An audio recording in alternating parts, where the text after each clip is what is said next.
Welcome to Grand Conspiracy Theories. Today's conspiracy theory is about money and lack thereof.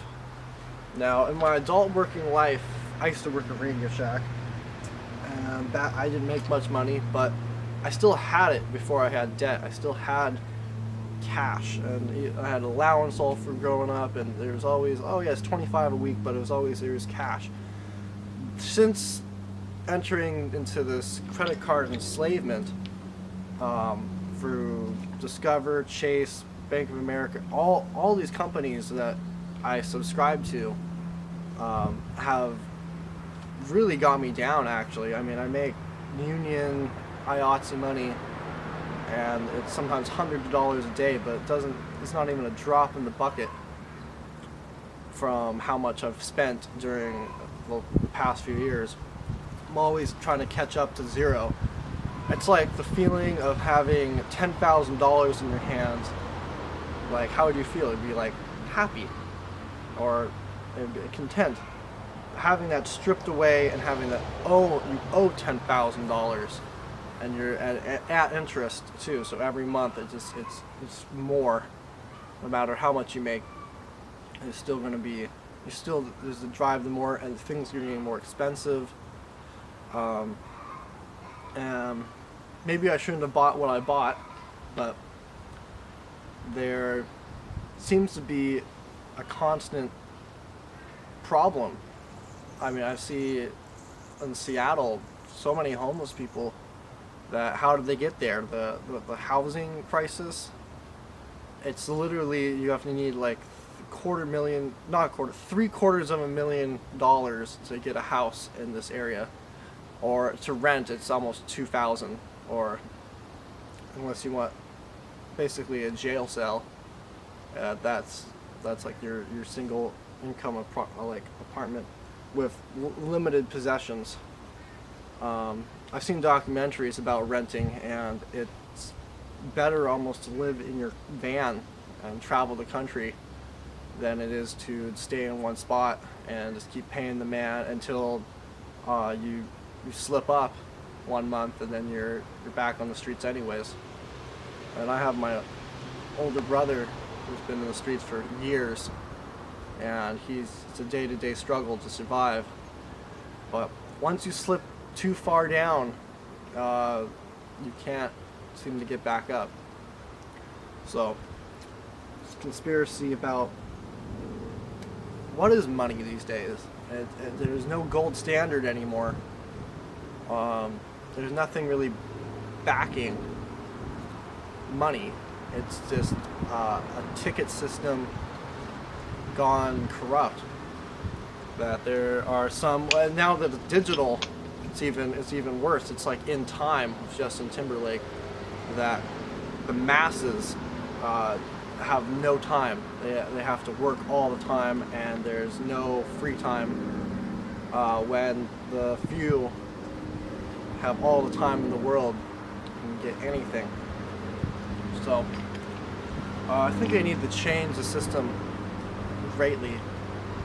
The ticket system may still work, but there needs to be a universal basic income.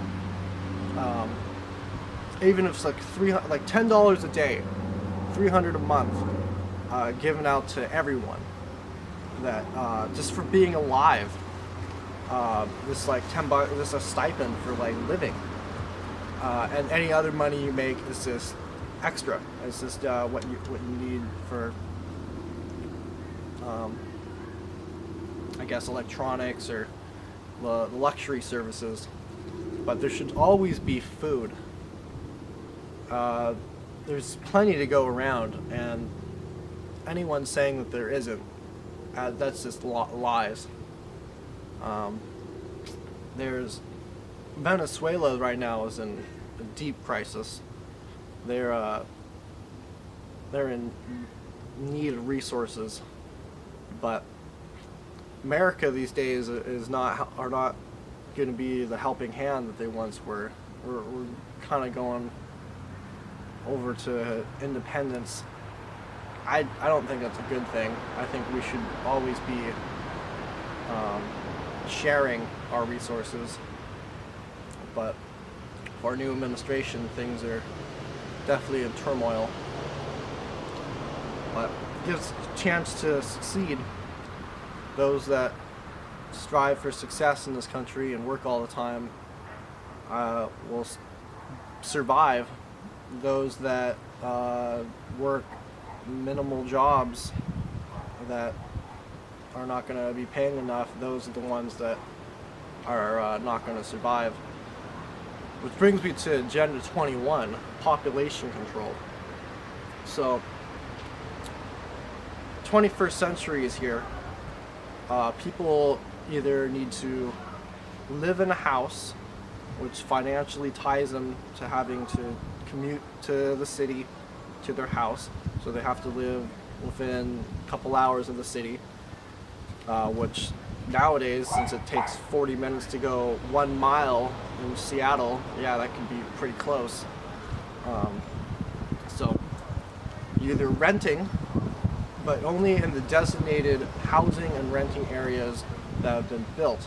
So if you go out into nature, there's really no place for people to live, at least in the standard that we're living, where we're used to having shelter and access to food, and it's changing the way we were in a lifetime. I'm only 22 years old, and I've seen since 1995 to now, there's been half the world's cement laid from then, and it's becoming a concrete jungle where the natural habitat that we were so used to living in for millions of years is dying, and we're replacing it with black mechanical artificial mechanisms that are controlling us. I mean, do you feel free when you're in your car? I don't think you're free in a car. I think the car drives you, and literally cars will start driving themselves without your control soon.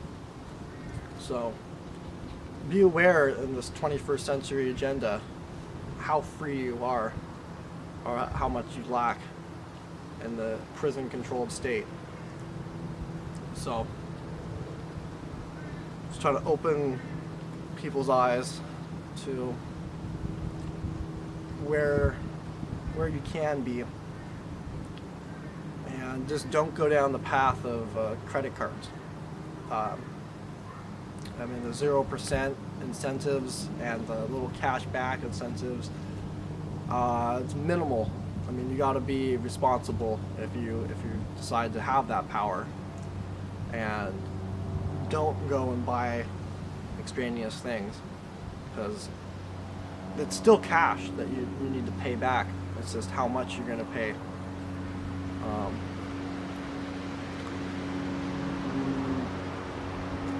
I would say never buy a new car as well. That's a scam. Unless you have the money to back that up. Like if you got a car that's your powerhouse to make you money, and that gets revoked from you if you miss a payment, then you're double, like, you can't make your money anyway. So you're gonna have to be smart in this 21st century and make sure you save. But the savings rates are so low anyways that from my accounting teacher, that the inflation rises higher than your percent gain from a bank. And it's even worse if you just hold it as paper cash, and the inflation will just rise. Money is worth like 99 cents last month of what it was this month for commodities. So the game is getting harder, but there's more tools, YouTube, Google, there's so many outlets of information that need to be given away for free, but it's monetized there's a one time there's going to be all the books. It's like a library. Every book will be available free on your smartphone, but that didn't come true. So keep seeking information. Keep looking into what is money, and it was only invented in 1890s. So it used to be the gold and coins were worth something, but nowadays it says digital bits. So be aware.